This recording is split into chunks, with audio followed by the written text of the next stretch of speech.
Bismillahirrahmanirrahim.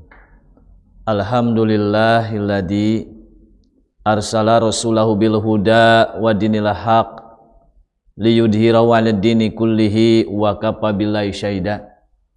Asyhadu an la ilaha illallah wa asyhadu anna Muhammadan abduhu wa rasuluhu alladzi la nabiyya ba'da. Qala ta'ala fil Qur'anil Karim, a'udzu billahi minasyaitonir rajim. Ya ayyuhallazina amanu ittaqullaha haqqa tuqatih wa la tamutunna illa wa antum muslimun. Wa fil ayatil ukhra aidan wa minan nasi may yaqulu amanna billahi wal yaumil akhir wa ma hum bimumin. Al-ayah. Hadirin pemerhati kegiatan Persis Channel yang saya banggakan, alhamdulillah pada kesempatan sore kali ini atas segala kudroh, irodah serta inayahnya lah pada saat ini bisa tayang kembali. Dan alhamdulillah sebagai sponsor utama dalam kegiatan kajian online pada saat ini disponsori oleh PJTU KLV Cipadas. Hadirin yang berbahagia, di dalam Al-Quran Allah Subhanahu wa Ta'ala telah menyatakan bahwa istilah manusia di dalam Al-Quran disebutkan sebagai An-Nas, yang mana kalimat An-Nas yang mengandung makna manusia itu oleh Allah Subhanahu wa Ta'ala diulang kembali sampai kurang lebih 240 kali kalimat An-Nas oleh Allah dikabarkan melalui Al-Quranul Karim. Ini adalah merupakan satu ihtimam, sebuah perhatian dari Allah Subhanahu wa Ta'ala terhadap manusia. Sebab kalau dilihat dalam istilah yang lain, bahwa manusia di dalam Al-Quran ada yang disebut dengan al-insan, ada yang disebut dengan bashar, dan juga ada yang diungkapkan dengan kalimat Ibnu Adam.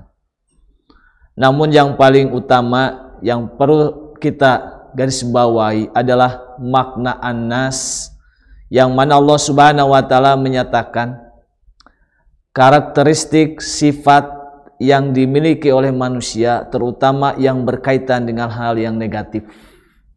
Di dalam Al-Quran terbagi kepada dua macam. Ada ungkapan An-Nas yang lebih khusus menerangkan tentang karakteristik kejelekan manusia, dan juga ada kalimat An-Nas yang disebut adalah kebanyakan dari sifat tercela. Di dalam Al-Quran Allah Subhanahu wa Ta'ala menyatakan di antara sekian karakter sifat tercelanya manusia atau sifat buruk yang ada di dalam manusia, diabadikan di dalam Al-Quran surat Al-Baqarah ayat 8 yang berbunyi, a'udzubillahi minasyaitonirrajim, wa minan nasi may yaqulu amanna billahi wal yaumil akhir wa ma hum bimumin. Yang artinya sebagian di antara manusia ada yang mengatakan kami telah beriman kepada Allah, kami telah beriman dan percaya pada hari akhirat. Tetapi dalam ayat tersebut wa ma hum bimumin, mereka tidak beriman. Di sini dijelaskan bagaimana karakter manusia yang cenderung khusus yang ada dalam sosok pribadi manusia, yang mana ini disematkan oleh Allah Subhanahu wa Ta'ala sebagian di antara perbuatan yang tercela. Dalam ayat tersebut Allah menyatakan bahwa ada di antara orang-orang atau sebagian manusia yang akan mengatakan bahwa kami telah beriman, mempercayai akan menyembah kepada Allah Subhanahu wa Ta'ala, dan juga ada yang mengimani, mempercayai terhadap alam akhirat. Tapi kenyataannya Allah Subhanahu wa Ta'ala dalam ayat tersebut justru menjelaskan wa ma hum bimumin, mereka tidak beriman. Hadirin sidang Jumat yang berbahagia, di dalam hadis diungkapkan di antara ciri bahwa orang munafik itu dijelaskan. Yang pertama, idza hadasa kadzaba. Apabila mereka berkata, mereka suka berdusta. Wa idza wa'ada ahlafa, dan di mana mereka janji, mereka mengingkari. Wa idza tumina khana, dan apabila mereka diamanatkan, ternyata mereka khianat. Dalam poin yang pertama, ada sekelompok orang, idza ada sakadaba, mereka akan berbicara, tetapi bicaranya adalah dusta, penuh kebohongan. Sering kita mendengar kalau dalam satu profesi, misalkan seorang pedagang, supaya laris dagangannya, biasanya selalu mengungkapkan kalimat-kalimat yang dibumbui dengan kebohongan agar dagangannya bisa laris. Tetapi di hadapan Allah Subhanahu wa Ta'ala, seandainya ada jual beli yang ditambahkan dengan ucapan-ucapan bohong agar laku laris dagangannya, bisa jadi bisa mendapatkan keuntungan yang besar, tetapi di hadapan Allah itu akan dicabut segala keberkahannya. Sebagaimana dalam hadis Nabi, Rasulullah menyatakan, al-halifu munfiqatu lisilati, bahwa jual beli atau perdagangan kalau diiringi dengan kebohongan akan mendapatkan sebuah keuntungan, akan laris manis, akan laku. Tetapi wal mamhuqatu lil barokah, tapi akan mencabut keberkahan. Dan ternyata hadirin ikhwati iman yang dimuliakan oleh Allah Subhanahu wa Ta'ala, ternyata kebohongan demi kebohongan, dusta demi dusta itu bukan hanya di dalam level perbuatan ketika berdagang, berjual beli, bertransaksi, tetapi bahkan justru dari berbagai sektor, dari berbagai bidang yang dilalui dan dilaksanakan oleh manusia. Apakah itu melalui pendidikan, kebudayaan, bahkan politik sekalipun, untuk mendapatkan sambutan dukungan penuh dari masyarakat dan pendukungnya. Terkadang mereka suka berbohong, mereka berjanji, tapi ketika mereka mendapatkan sebuah kepercayaan, diamanati oleh rakyat, oleh masyarakat, oleh pendukungnya, ternyata mereka berkhianat, mereka mengingkari janji. Nah, itulah di antara karakteristik sifat tercela di sebagian orang. Mereka selalu mudah mengatakan kebohongan, mudah mengatakan kedustaannya, tetapi apa yang diucapkannya justru akan berdampak bukan hanya untuk pribadinya sendiri yang mengatakannya, tetapi bagi orang yang merasakan dan mendapatkannya. Kita bisa rasakan dampak dari kebohongan akibat sifat tercela yang khusus yang menempel terhadap manusia, sehingga dampaknya bukan bagi dirinya, bahkan orang lain.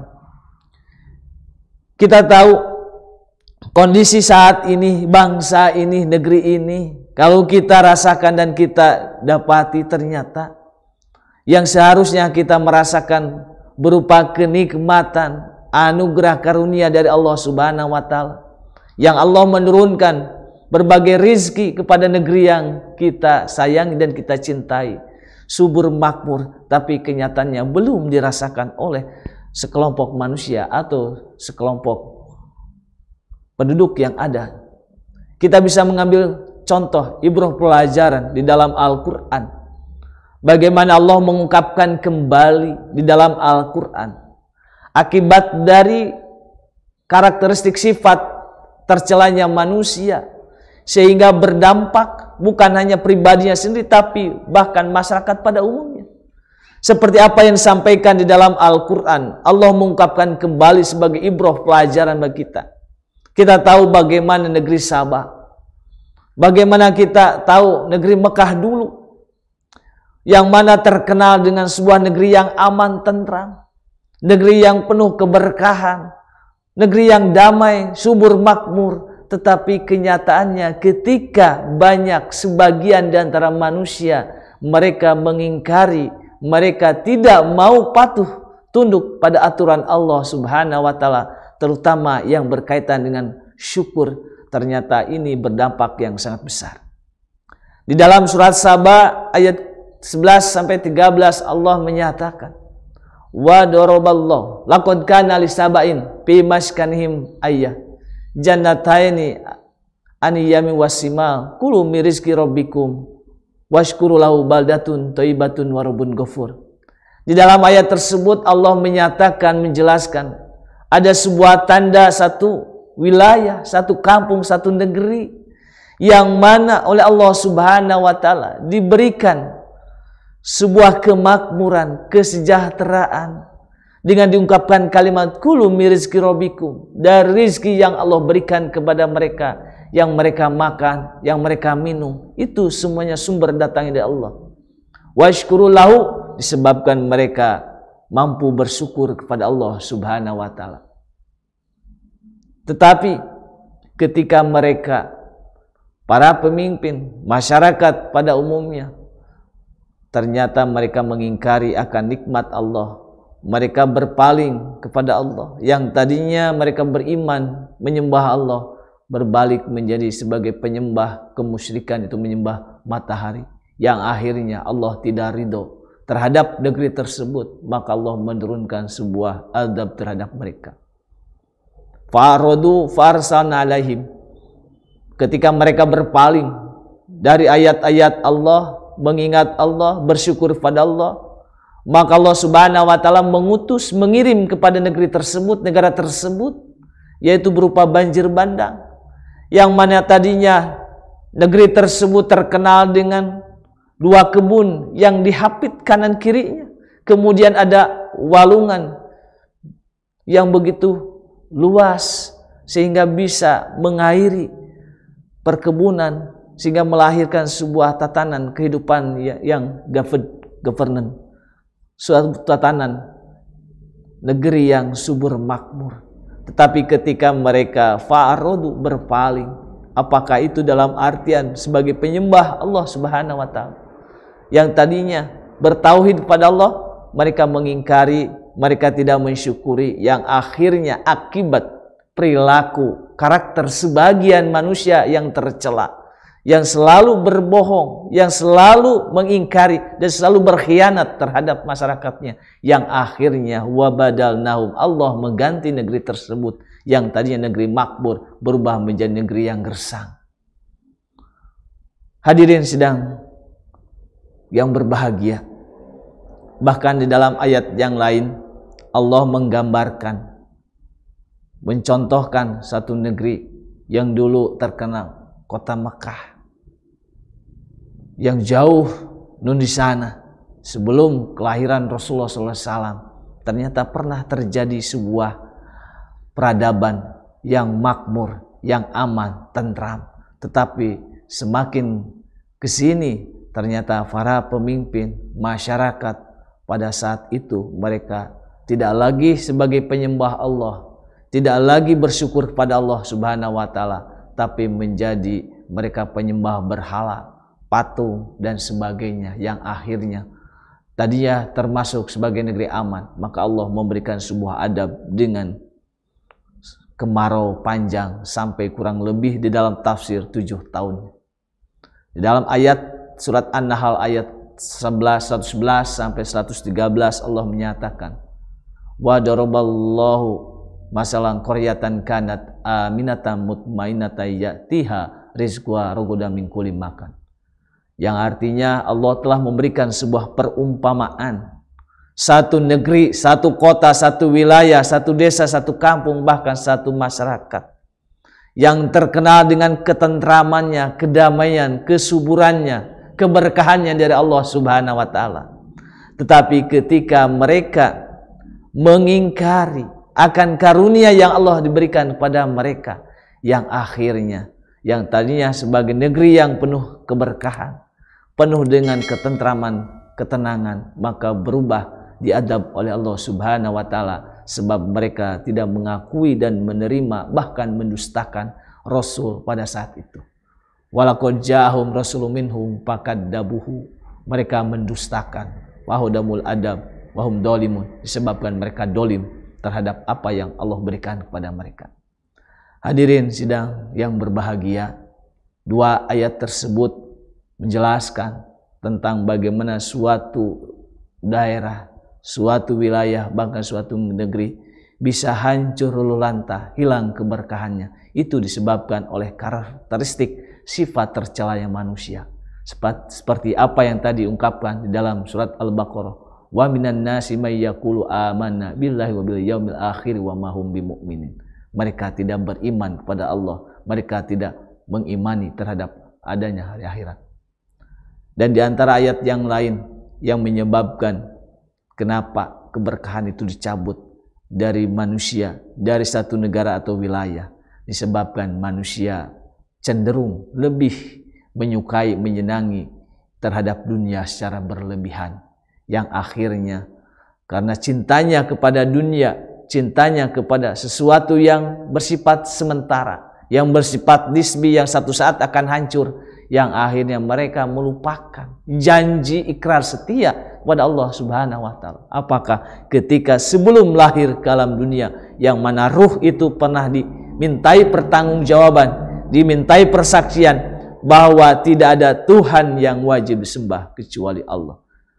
Kemudian ketika kita melaksanakan sholat, kita pun sama. Kita pernah berjanji, berikrar, bersumpah di hadapan Allah dengan ungkapan inna sholati wa nusuki wa mahyaya wa mamati lillahi rabbil alamin. Tapi kenyataan apa yang terjadi? Karena tadi cenderungnya cinta terhadap dunia, yang akhirnya mereka melupakan akan tujuan utama sebagai hamba Allah. Sebagaimana dalam surat Az-Zariyat diungkapkan, wa ma khalaqtul jinna wal insa illa liya'budun. Tidaklah kami menciptakan jin dan manusia kecuali mereka untuk beribadah kepada Allah Subhanahu wa taala. Di sini kita bisa lihat bagaimana di antara karakter sifat tercela sebagian manusia.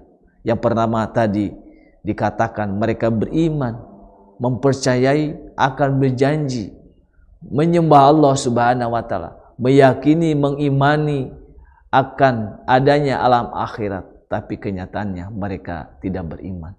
Yang kedua, mereka lebih cenderung terhadap duniawi, sehingga kecintaan terhadap dunia mereka melupakan tujuan asal mula diciptakan oleh Allah Subhanahu wa taala untuk beribadah.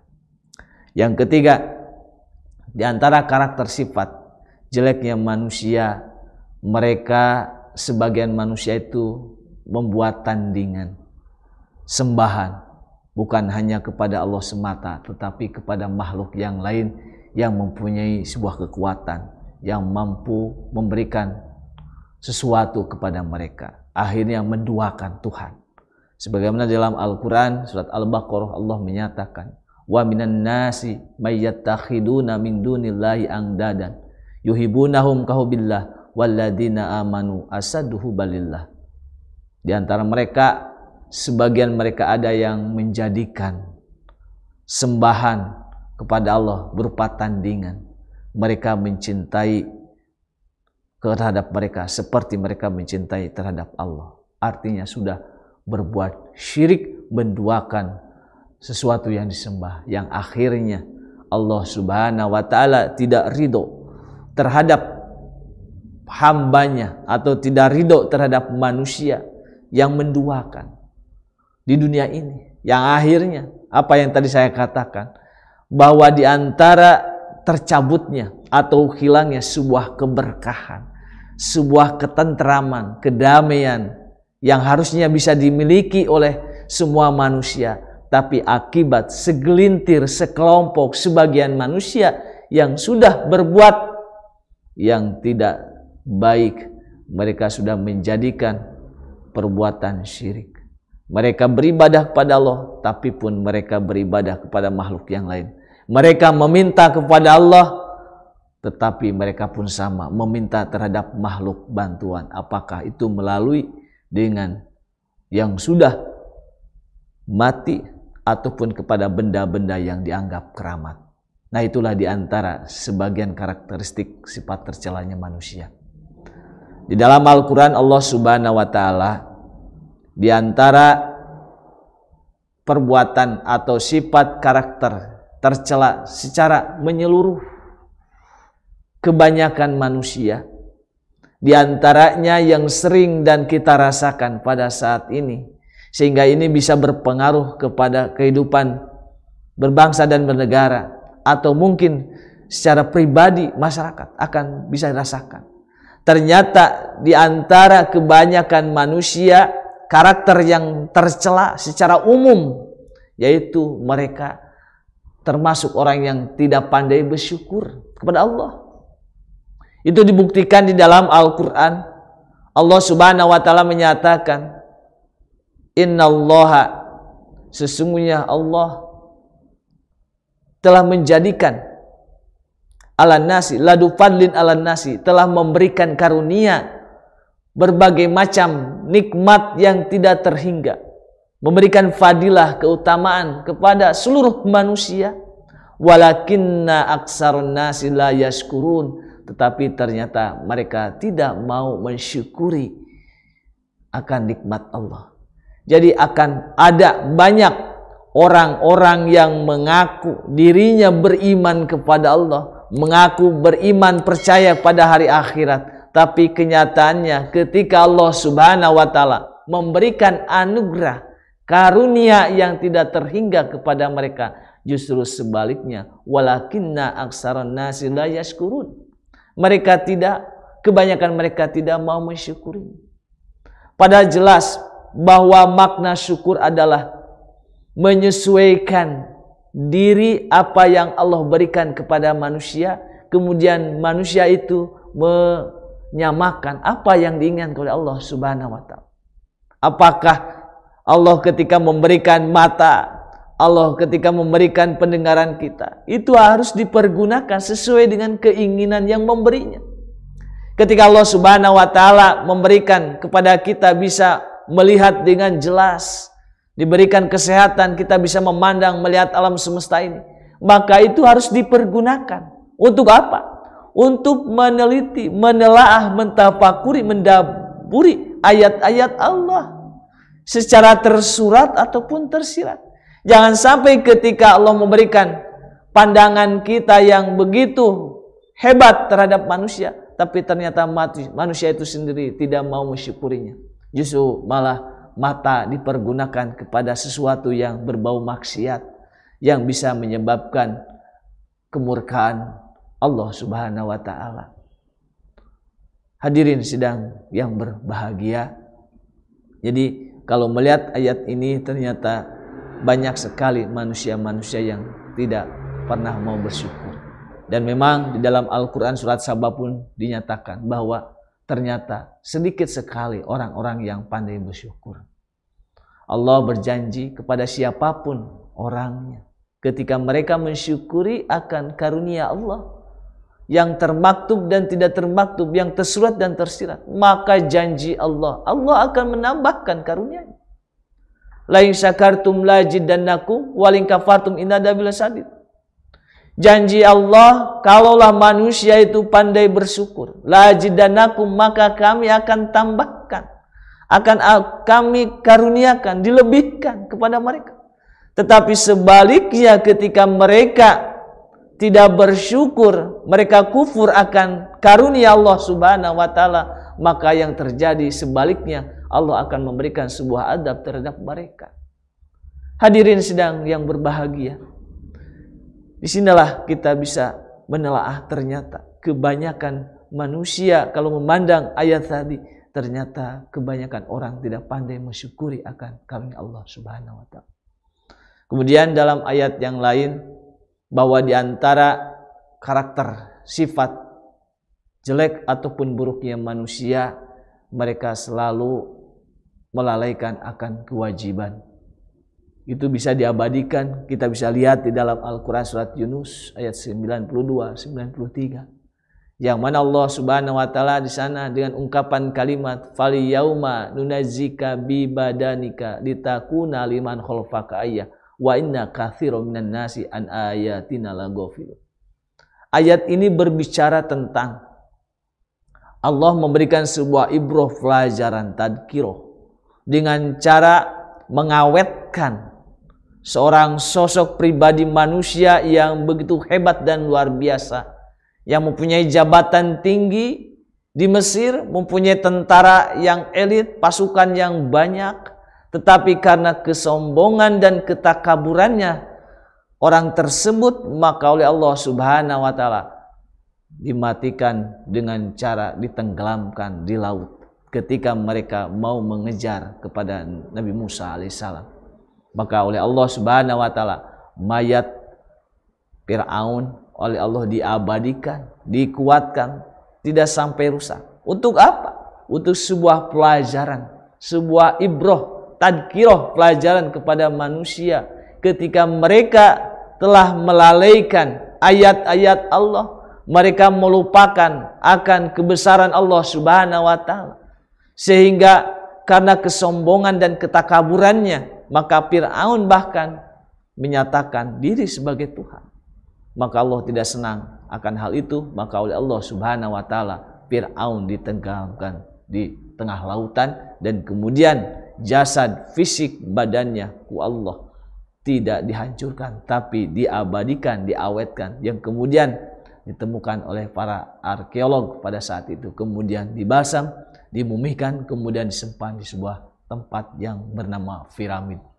Hadirin sidang yang berbahagia, dalam ayat terakhir Allah menyatakan wa inna katsiran minan nasi an ayatina laghafilun. Sesungguhnya kebanyakan manusia mereka tidak mengindahkan akan ayat-ayat Allah, apakah itu yang tersurat ataupun yang tersirat. Mereka banyak melupakan, melalaikan akan kewajiban diri, tujuan utama bahwa manusia ciptakan oleh Allah.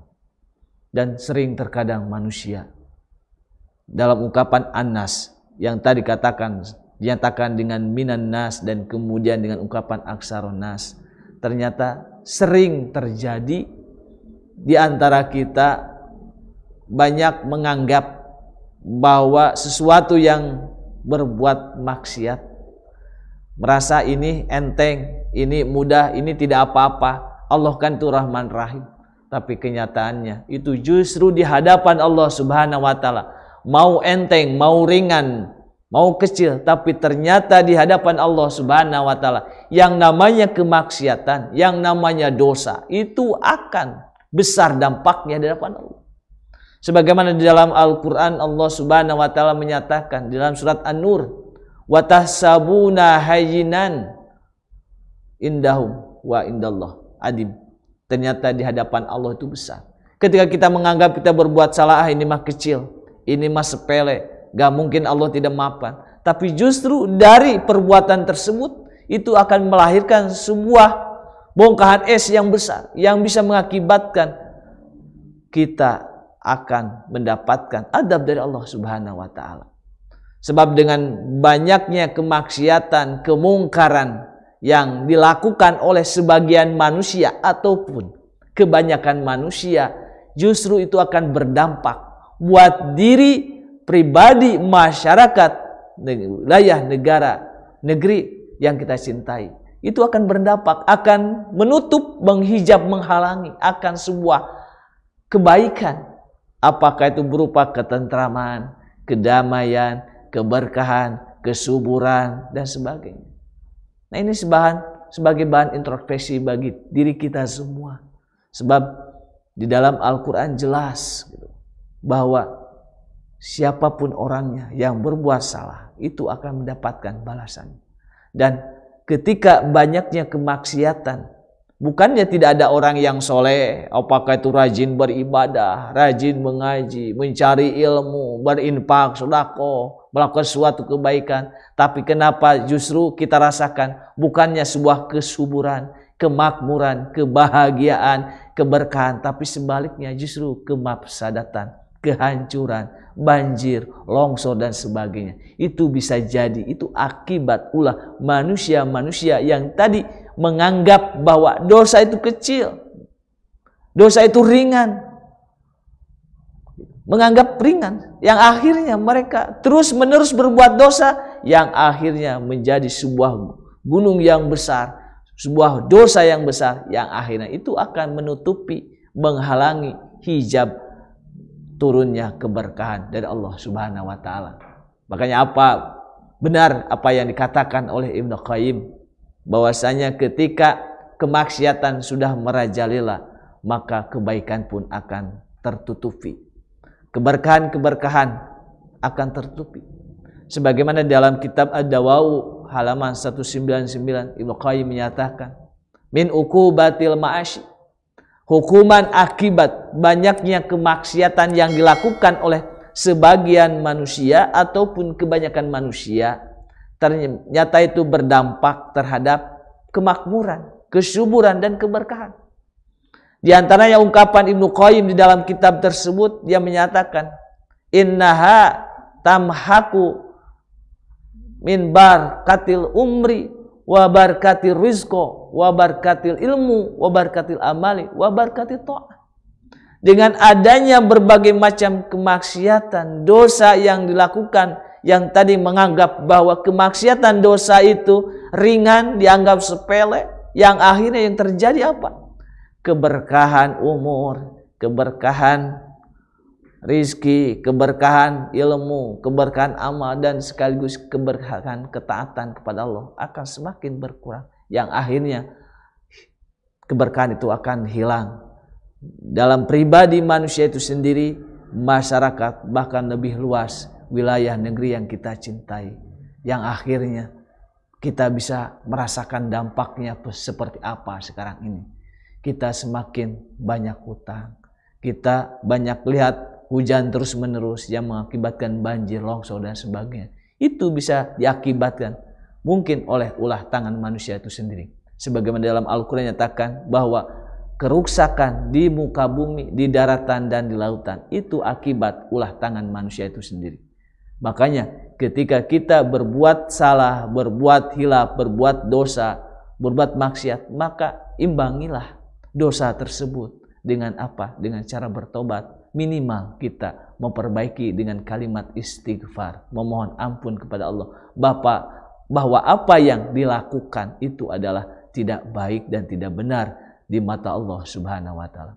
Hadirin sidang yang berbahagia, pecinta Farsis Firdaus Channel, kita bisa mengambil kesimpulan bahwa karakter manusia dari segi sebagian manusia atau kebanyakan manusia yang di dalam Al-Quran diungkapkan dengan surat An-Nas, yang mana di dalam Al-Quran itu sampai ratusan ayat yang menerangkan An-Nas, itu adalah menunjukkan, menerangkan sebuah perhatian dari Allah Subhanahu wa taala. Jangan sampai apa yang diungkapkan oleh Allah, minimal kita bisa meredam, bisa meminimalisir dengan cara apa? Yaitu solusinya agar diri pribadi hilang sifat karakter khusus yang jelek sebagian manusia atau kebanyakan sifat jeleknya manusia. Minimal ketika menghadapi situasi kondisi saat ini, diri pribadi masyarakat yang notabene sudah terhalang, terhijab keberkahan kemakmuran dari Allah Subhanahu wa taala, maka solusi yang terbaik bagi kita adalah meningkatkan nilai keimanan dan juga meningkatkan nilai ketakwaan.